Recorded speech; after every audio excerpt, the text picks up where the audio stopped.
अस्सलाम वालेकुम and welcome to motivational skills by सोफिशर। जैसा कि हमारा सेशन चल रहा है इंग्लिश ग्रामर और इंग्लिश स्पीकिंग के हिसाब से, आज हम बात करेंगे future indefinite tense. Future indefinite tense हमारे पास टेंसेस चल रहे हैं। टेंसेस में हमने पहले कर दिया था प्रेजेंट इंडेफिनिट टेंस, जो हम करते रहते हैं आज के यानी जो डेली रूटीन में हम काम करते हैं। मैं खाता हूँ, पीती हूँ, पीता हूँ, पीते हैं, ताते ती, ये प्रेजेंट इंडेफिनिट टेंस में यूज करते हैं, यानी खाता हूँ, पीते हैं, पीते हैं। ठीक है। अब पास्ट इंडेफिनिट जब बात करेंगे यानी जमान माजी, पास्ट यानी गुजरा हुआ कल, यानी कल की बात, गुजरे हुई बात, यानी अभी नहीं, जो पहले हमने कर दी थी। उसमें हम बात कर रहे थे तो हम उसकी पहचान कर रहे थे, जो मादी में हमने कर दिया। ता था, ती थे, ते थे। ठीक है। अब जब फ्यूचर में आएंगे हम, यानी कल आने वाली में बात करेंगे, या अभी काम नहीं किया, अब करेंगे, इरादा किया है, यानी कल होगा। फ्यूचर यानी आने वाला वक्त। तीन जमान होते हैं, एक जमान हाल जो अभी चल रहा है, ठीक है, जहाँ जो हो रहा है।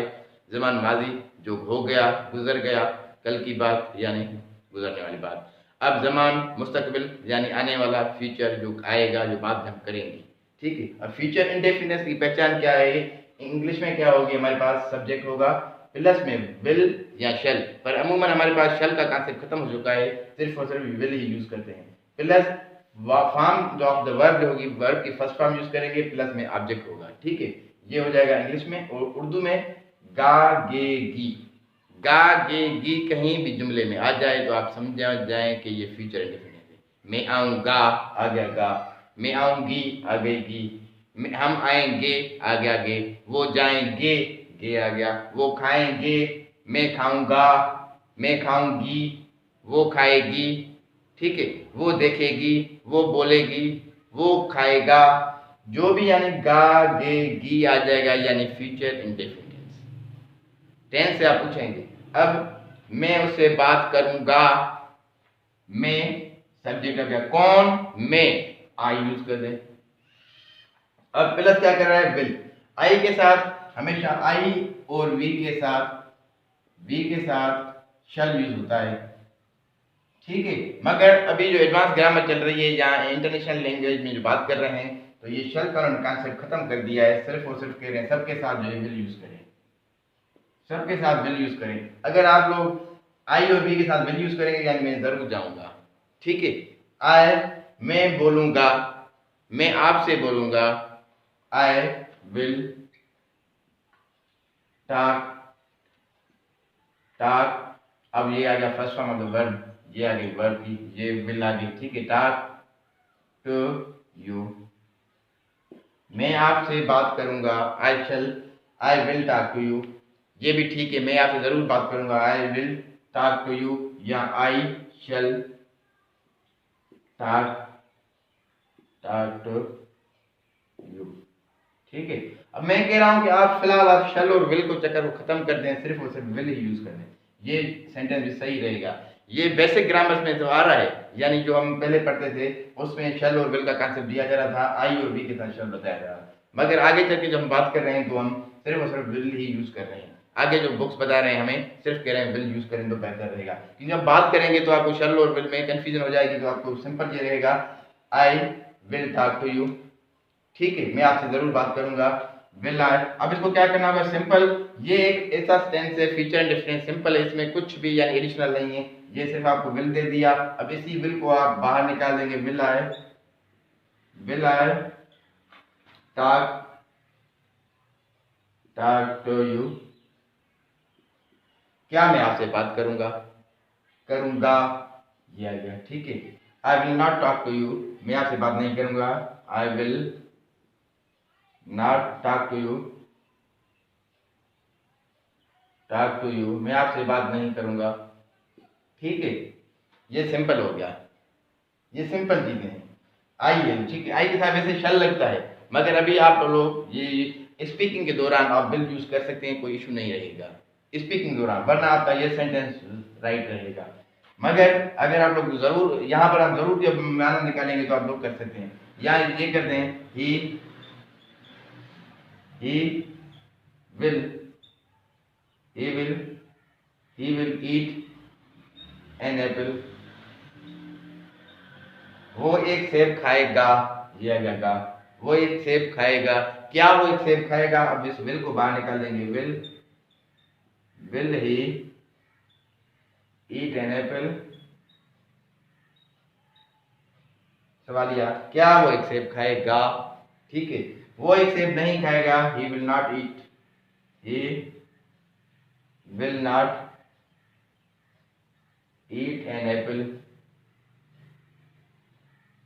वो एक सेब नहीं खाएगा। सिंपल हो गया। यानी आपके पास जो भी वर्ब आएंगे, ये वर्ब की फर्स्ट फॉर्म होगी टॉक बोलना, टीच पढ़ना, वो पढ़ाएगी, वो इंग्लिश पढ़ाएगी, she will teach English, she will teach English, teach, she will teach English, वो अंग्रेजी पढ़ाएगी, वो इंग्लिश पढ़ाएगी। अब वो क्या पढ़ाएगी? व्हाट विल, अब यहां पर जाएगा व्हाट ये वाला विल देख आएंगे, will, what will she teach, what will she teach, वो क्या पढ़ाएगी या वो क्या करेगी? वो क्या करेगी? What will, what will she do, what will she do, वो क्या करेगी? शी विल टीच, वो पढ़ाएगी, शी विल टीच इंग्लिश, वो इंग्लिश पढ़ाएगी, शी विल टीच सिंधी, वो सिंधी पढ़ाएगी, शी विल टीच उर्दू, वो उर्दू पढ़ाएगी। क्या वो उर्दू पढ़ाएगी? क्या वो उर्दू पढ़ाएगी? फिर क्या करेंगे? विल शी टीच उर्दू, क्या वो उर्दू पढ़ाएगी? हाँ वो पढ़ाएगी, yes she will, yes she will. बात करनी है ना, अब कम्युनिकेशन चल रहा है। क्या वो पढ़ाएगी? हाँ वो पढ़ाएगी, yes she will, yes she will teach, हाँ वो पढ़ाएगी, yes she will teach Urdu, yes she will teach Sindhi, yes she will teach English. यानी आप लोगों को अब ये कॉन्सेप्ट क्लियर हो जाएगा। आप सवाल करना तो सीखें, कोई भी स्टेटमेंट हो, स्टेटमेंट से सवाल भी करना सीखें। सवाल कैसे करेंगे? कौन इंग्लिश पढ़ाएगी? कौन इंग्लिश पढ़ाएगी? कौन को क्या बोलेंगे? हु। सिंपल आ गया, WHO, who will teach English, who will teach English, English कौन पढ़ाएगा? who will teach English, आखिर में question mark, who will teach English, English कौन पढ़ाएगा? she will teach English, वो इंग्लिश पढ़ाएगी। Saima will teach English, Saima English पढ़ाएगी। Nagma will teach English, Nagma English पढ़ाएगी। Tufail will teach English, Tufail English पढ़ाएगा। Salim will teach English, Salim English पढ़ाएगा। ठीक है, इस तरह से आप लोग सेंटेंस बना देते हैं। फिर इसकी पैसे वाइज बनेगी। अब पैसे वाइज के लिए मैंने बताया हुआ है, जैसे ये मैंने कह दिया है आई शैल टॉक टू यू। अब यहां से क्या करेंगे? यहां से ऑब्जेक्ट लगा लेंगे, ये ऑब्जेक्ट हमारा, अब टॉक टू यू है, अब यू, ये हमारा ऑब्जेक्ट आ गया, ऑब्जेक्ट, ये हमारा आ गया वर्ब, ठीक है, ये हमारा सब्जेक्ट। अब हमने ऑब्जेक्ट ले लिया, स्टार्ट में यू, अब यहाँ पर शल है तो यहाँ पर यू के साथ लगेगा विल लगता है, यानी आप विल ही लगा लें, शल को कॉन्सेप्ट निकाल लें। यू विल बी, यहाँ पर पैसिवाइज में क्या होगा? विल बी इस्तेमाल होगा। यहाँ पर object plus will be plus third form of the verb, ठीक है, प्लस ऑब्जेक्ट, प्लस सब्जेक्ट आ जाएगा हमारे पास, ठीक है, सब्जेक्ट की फॉर्म। अब ये यू बाय यू में ही होता है, क्योंकि यू जो हमारे पास आता है उसकी फॉर्म यू ही लगेगी। यू विल बी, टॉक है, टॉक आ जाएगा, you will be talked by, यहाँ पर आई हो, यहाँ पर जाएगा me, you will be talked by me, आप मेरे जरिए बोलेंगे, you will be talked by me, आप मेरे जरिए बात करेंगे, ठीक है, you will talk by me, आप मेरे जरिए बात करेंगे। सिंपल चीजें हैं। अब जैसे ये ही है, ठीक है, he will eat an apple, अब एन एप्पल को बाहर निकाल लेंगे, एन एप्पल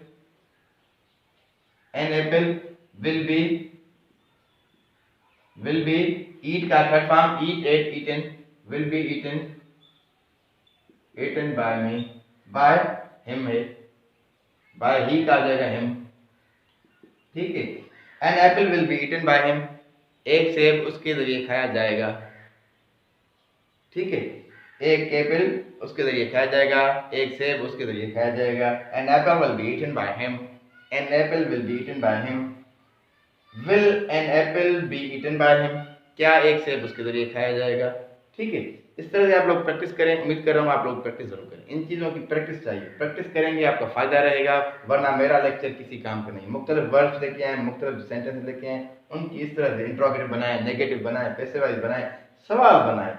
सवाल बनाएंगे, सवाल करेंगे, आपका कॉन्सेप्ट क्लियर हो जाएगा, इंग्लिश इंप्रूव होती जाएगी, इंग्लिश की बात करना आ जाएगी, इंग्लिश कैसे बात कर रहे हैं, कैसे सवाल करते हैं, सिंपल चीज़ें, यही चीज़ें, पार्ट्स ऑफ स्पीच और टेंसेस, ये चीज़ें आपको आ गई। उसके बाद आपको वोकेबलरी चाहिए, यानी किसको क्या बोलते हैं वो आपको पता चल जाए। फिर वही ये सब्जेक्ट वर्ब ऑब्जेक्ट हैं, उन चीज़ों की गेम खेलनी है। उम्मीद कर रहा हूँ आप लोग फॉलो ज़रूर करेंगे।